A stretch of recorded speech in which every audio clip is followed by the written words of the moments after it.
বিকেলবেলা ফ্যামিলির সাথে বের হয়ে গিয়েছিলাম উত্তরা দিয়াবাড়ির ওইখানে।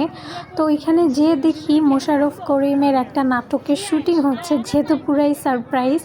এটা হচ্ছে গরিবের বউ, তোমরা 12ই জুন দেখতে পাবা MTV-তে। যাই হোক, যেহেতু আমরা খুবই মনে করো মজা নিচ্ছিলাম, গরিবের বউ শুটিং দেখছিলাম, আমরা সবাই ফ্যামিলির মিলে দেখছিলাম। আসলে সরাসরি যারা নাটক করে, শুটিং করে, তাদেরকে দেখতে না কেমন যেন অদ্ভুত লাগে, কারণ আমরা ক্যামেরাতে দেখি একরকম, ক্যামেরার পিছনে ফেস টু ফেস দেখলে না একটু কেমন যেন হয়ে যায়। যাই হোক, তারা অ্যাক্টিং করছিল আর আমরা বসে বসে পেঁয়াজু খাচ্ছিলাম আর এনজয় করছিলাম। ওইখানে গরম গরম পেঁয়াজু ভেজে দিয়েছিল আমাদের সবাইকে, এত মজার ছিল। কেন বাসায় বানাইলে আমরা এই মজাটা পাই না জানি না, বাহিরে যা খাই তাই খুবই মজা লাগে।